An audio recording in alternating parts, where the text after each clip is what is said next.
سلام میرسانم به بیننده عزیزی رادیو آزادی، به همه اونهایی که پیوسته خبر و گزارش‌های تازه را از ما از رادیو آزادی پیگیری میکنند و شعله گلخوجه هستم. بازم در روبروی شما قرار دارم و شروع باز یک روز را برای شما تبریک میگم و امیدوارم اگر در این روز استراحت دارید استراحتتان خوب پشت سر می شود و امروز 25 август است و همراه با شما میبینیم که در تاجیکستان و جهان چی گپ‌های تازه است. کوین کوورت کردار سفارت آمریکا در تاجیکستان در واکنش به موضوع تا 250 سامانی نرخ‌گذاری شدن ارزش سیم-کارت‌های تلفن‌های موبیلی گفت که در این گونه حالت‌ها باید قانون بازار عمل کند. او ضمن صحبت مختصر با خبرنگار رادیو آزادی در حوزه نتیجه گیری آزمون فرد 2018 در دوشنبه شام 20 август با سوال آنکه نظرش در رابطه با قیمت شدن سیم-کارت‌ها در تاجیکستان چی است گفت: من از جزئیات خبر ندارم، ولی همین را گفته میتوانم که در این گونه حالت‌ها به هنگام خریداری مال و محصولات باید قانون بازار عمل کند. نرخ را شرایط بازار معین میکند.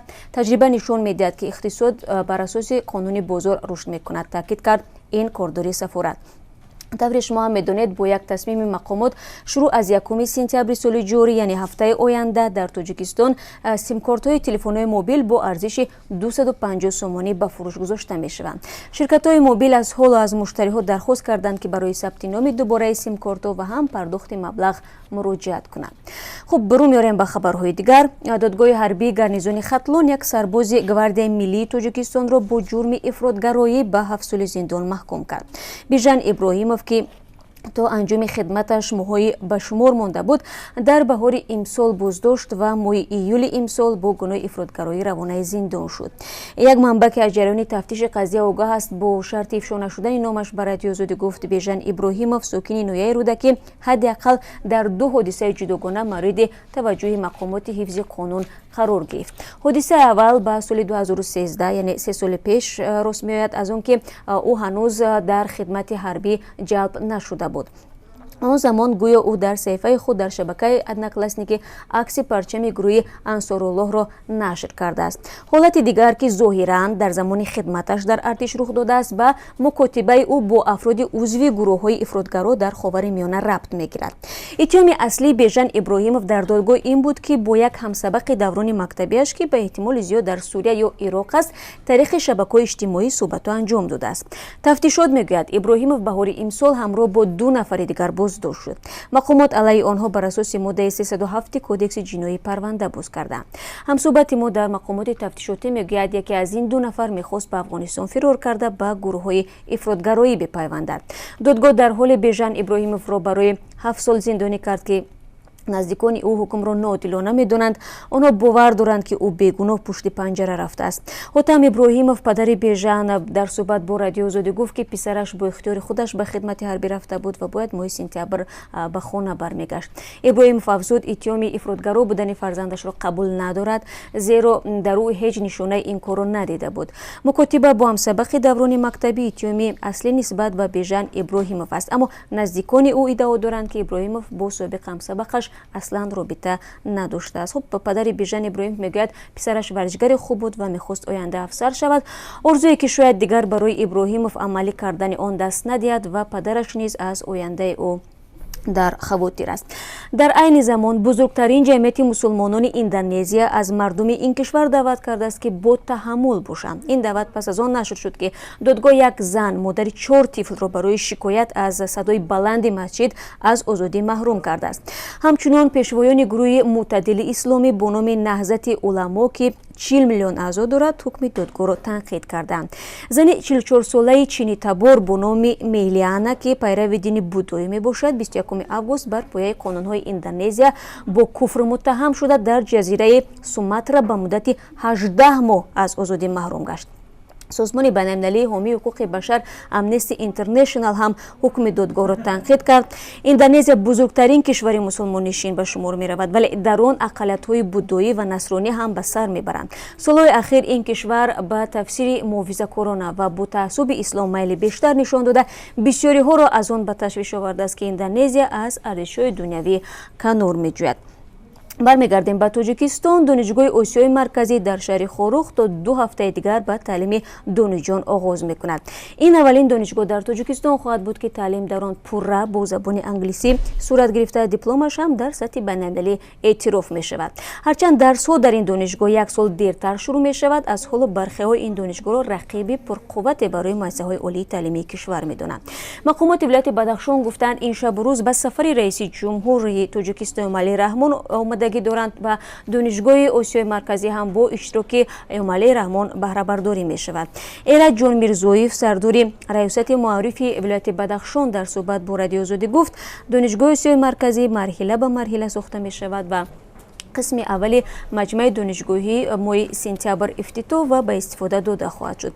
интизор меравад бахши аввали донишҷӯён тахминан 100 нафарро ташкил диҳад. хуб тибқи иттилои дарёфтӣ сафари Эмомалӣ Раҳмон ба Бадахшон баъд аз ҷашни истиқлол сурат мегирад. дар назар аст ки дар марҳилаи аввал донишгоҳи осиёи марказӣ дар Хорух аз рӯи тахассуси иқтисод, заминомӯзӣ ва муҳити зист донишҷӯёнро ба таълим фаро бигирад. лозим ба ёдоварист ки донишгоҳи осиёи марказӣ дар Хорух тибқи нақша бояд соли 2017 ифтитоҳ мешуд ва соли 2018 бояд донишҷӯёнро қабул мекард, аммо бо сабабҳои гуногун ин кор сурат нагирифт ва муассилини донишгоҳ ҳамакнун 2 соли таълимро дар филиали донишгоҳи осиёи марказӣ дар шаҳри Нурини Қирғизистон паси сар карданд.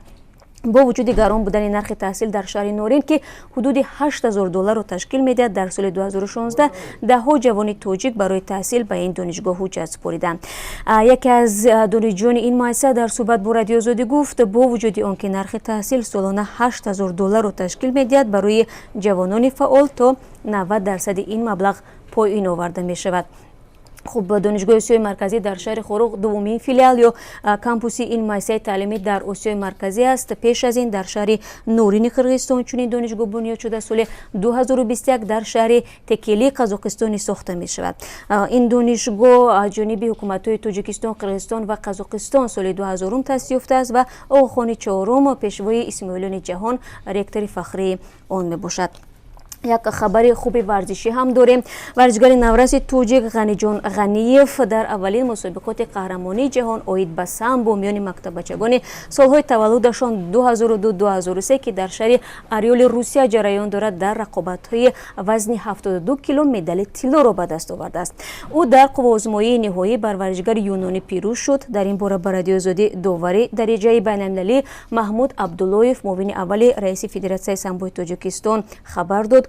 ӯ афзуд ки дар ин мусобиқоти қаҳрамонии ҷаҳон ки барои бори аввал миёни мактаббачагон доир шудааст, намояндагони 25 кишвар ширкат доранд. дар ин мусобиқот Тоҷикистонро 9 гӯштигири наврас дар сабқати писарон намояндагӣ мекунанд. ва як хабаре ҳам дорем дар бораи зиндагӣ ва фаъолияти эҷодии овозхони хушсадо Зулайхо Маҳмадшоева ки бо тахаллуси саҳнавии Зузу низ маъруф аст.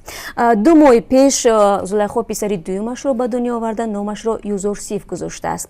Зулайхо мегӯяд таваллуди фарзанди дуввум низоми зиндагии ӯро тағйир дода ва акнун ӯ бештари вақти худро ба писаронаш мебахшад. дар ҳоле ки ба гуфтаи Зулайхо қаблан ӯ асосан банди корҳои эҷодӣ буд. таваллуди фарзандон дидгоҳи Зулайхоро ба санъат ва умуман зиндагӣ дигар кардааст. ӯ дар суҳбат бо Радиои Озодӣ гуфт, ҳоло дар фикри он аст ки аз баъзи одат ва тарзи зиндагие ки қаблан дошт даст бикашад ва эҳтимол дорад ки ҳатто дар оянда аз саҳна канор биравад. Зулайхо гуфт ки орзуяш ин аст барои 2 писараш модари намунавӣ бошад, то ин ки дар оянда мояи сархамии онҳо нагардад. Зулайхо ҳамчунин гуфт ҳоло ӯ аз хона берун намебарояд, ҳарчанд пештар зиёд ба тӯи маъракаҳо ва барои истироҳат ба хориҷи кишвар мерафт. ӯ боварӣ дорад бо баромадҳо ва таронаҳое ки то имрӯз дошт ҳатман дар хотири мухлисонаш мемонад ва мутмаин аст ки ба кунҷи фаромӯшӣ намеравад. хуб Зулайхо боварӣ дорад ки метавонад тарроҳ ва ороишгари хуб шавад, чунки то овозхонӣ дузандагӣ мекардааст ва дар хурдӣ ба ороишгарӣ ҳам завқи беандоза доштааст. ӯ аз ҷумла гуфт ки дар саҳна бидуни ягон пуштибон ному обрӯ пайдо кард ба ин кори хеле мушкил буд. аз ин хотир боварӣ дорад азодаи касбу ҳунари дигар низ ба осонӣ мебарояд. бояд гуфт ки Зулайхо Маҳмадшоева ҳоло ҳамагӣ 24 сол дорад ва ӯ аввалин бор соли 2011 рӯи саҳнаи касбӣ омада буд. хуб бинандаи азиз, чанд хабаре буд ки рӯи дасти мо буд ва ташаккур мегӯем ки ин чанд лаҳза бо мо будед. хабарҳои бештари аз инро шумо метавонед дар сомонаи мо www.ozodi.org пайдо кунед ва наворҳои диданиро дар Озодӣ видеоканале махсуси мо дар Радиои Озодӣ бубинед. рӯзи хуб дошта бошед.